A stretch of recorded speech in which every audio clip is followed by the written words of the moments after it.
घूमने गए थे, उनका भी पता नहीं चल रहा है। अब पूरा फैमिली के साथ गया था, अरबपति था वो। जहाज का एक प्रोटोकॉल है कि अगर कोई जहाज डूब रहा होता है तो समझिए ध्यान से, इसी साउथहैम्पटन बंदरगाह से 10 अप्रैल 1912 को 10 अप्रैल 1912 को टाइटैनिक जहाज निकली थी। टाइटैनिक जहाज निकली थी। आई ससुरी 14 अप्रैल को जाके डूब गई। 14 अप्रैल को जाके डूब गए। बताइए, एक नए नए जाके डूब गए यहाँ पे जहाज। इसका नाम रखा गया था अनसिंकेबल, जो कभी डूब नहीं सकता है। पहले यात्रा में डूब गया यहाँ पर। रीजन था उसका, समझिए ध्यान से। ये साउथहैम्पटन से निकला, एकदम फर्स्ट क्लास निकल गया था। जब यहां पहुंचा तो ये है आपका बफिन की खाड़ी, यहां से निकली थी लेब्राडोर की ठंडी जलधारा। ये एरिया को बर्फ बना देती है, तो इस एरिया में बहुत ज्यादा बर्फ रहते हैं, बहुत ज्यादा बर्फ। इसे यहां के कैप्टन थे टाइटैनिक के, विलियम मडोक, इन्हें वार्निंग दिया गया था कि बर्फ बहुत ज्यादा है, संभल के चलिएगा। तो जिसने वार्निंग दिया था ना, उनसे इनका स्टूडेंट लाइफ में थोड़ा सा नहीं होता है, तो ईगो अनसिंकेबल धाए दे लेके चल दिए। मौसम धुंधला था, उस समय रडार नहीं हुआ करते थे। रडार न होने की वजह से विजुअल अप्रोच करना पड़ता था, दूरबीन से देखना पड़ता था कहीं बर्फ तो नहीं है।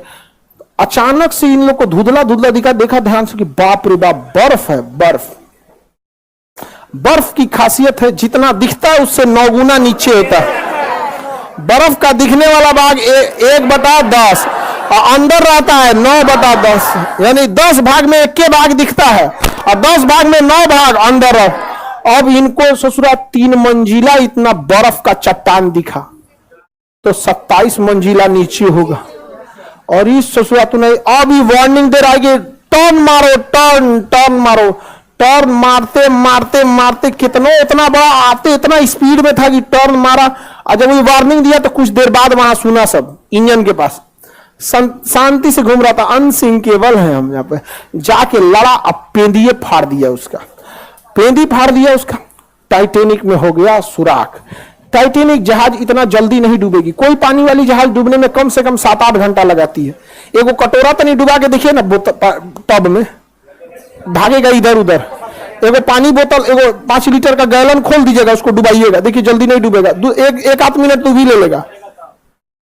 दिक्कत क्या हुआ, तो डूबने लगा। ये कैप्टन को लग गया विलियम मडोक को कि तो गया अनसिंकेबल, गलो अनसिंकेबल गया।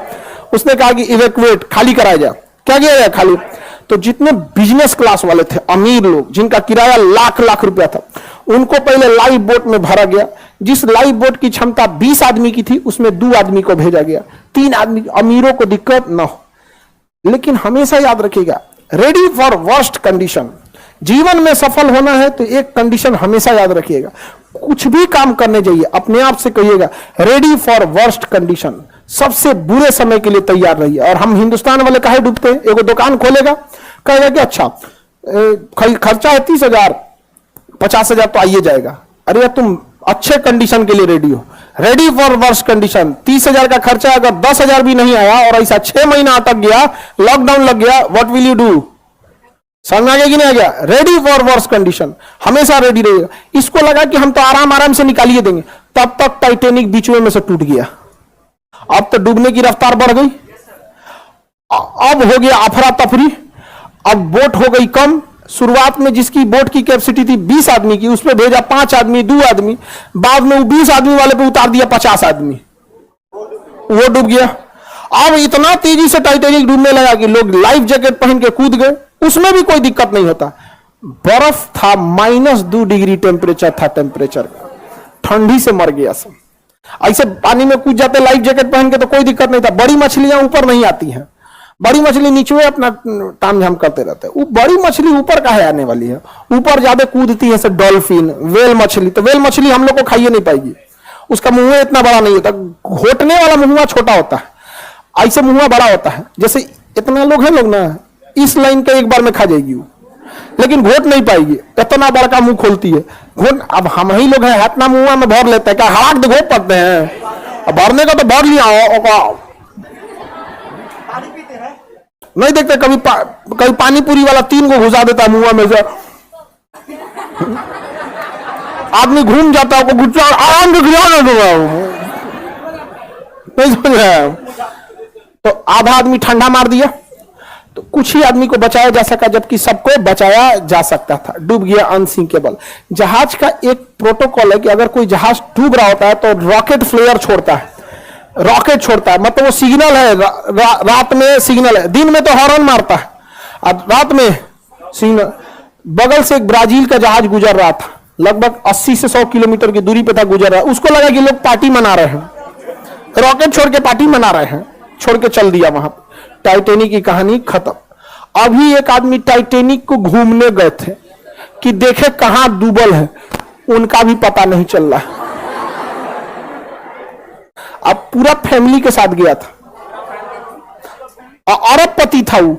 छोट मोट का तो छोट मोट आदमी घूमने के नाम पे ननिहाल चल जाता, नहीं समझा? और कौन चीज आएगा वहां। अरबपति तो गए थे टाइटैनिक देखे, जा टाइटैनिक देखने। बहुत खतरनाक है यहाँ पे टाइटैनिक जहाज, एक से एक रहता, कई जहाज गई। इसी में कोस्टा कॉन्कॉर्डिया एक जहाज था जो यहाँ पे था इंग्लैंड के पास, वो भी डूब गया। कोस्टा कॉन्कॉर्डिया, कोस्टा कॉन्कॉर्डिया बहुत बड़ा जहाज था, टाइटैनिक से भी बड़ा। अब उसमें जो डांसर थी ना, डांसर नचनिया, तो जो उसमें डांस कर रही थी, कैप्टन को पसंद आ गई। बस कैप्टन क्या किया ना, उस रास्ते में मोड़ लिया जहां पे गहराई कम थी। आई करी कि इधर चलिए ना, यहां तो अच्छा पहाड़ दिख रहा है, कितना 20 समुद्रों में कुछ दिखबे नहीं करता है, और उब जाइएगा। हवाई जहाज में हाइट पे जाने का उब जाए, कुछ नहीं दिख रहा है, इधर भी नीला, उधर उधर, नीचे कुछ दिखबे नहीं करेगा, बादल आ चुका रहेगा, उब जाएगा। अरे यार क्या लेके चला है, अब उतार दो। शुरुआत में ठीक लगता है कि दिखता है, अरे घर, स्टेडियम, अरे बाप रे बाप, कटोरा कौन चीज है, तो फुटबॉल का मैदान है। समझ में आ गया कि नहीं आ गया? अब यही सब समझ जाता है। ज्यादा उड़ जाएगा, कुछ दिखबे नहीं करेगा। अब पानी वाली जहाज में भी किनारे रहिएगा, दिखेगा अरे मुंबई शहर, वो कौन सा है, और मुंबई वो पूना दिख रहा है क्या, ऐसे। अब बीचों में घुस जाएंगे तो कुछ नहीं, ऊपर आसमान, नीचे पानी, चारों ओर वही, कुछ पता नहीं चले। तो उस नचनिया के थोड़ा मोड़ लो, मोड़ लो, मोड़ लो, तो साइड में ले गया। साइड में गहराई कम होता, ले आके पेदिया लड़ा दिया, अब पेदिया फट गया, जहाज हो गई, पलट गई। सारे लोग, इतना करोड़ों का लॉस हुआ जिसका कोई हद नहीं। कप्तान को हो गया जेल। कप्तान को क्या हो गया? इसलिए इससे क्या सीखे आप?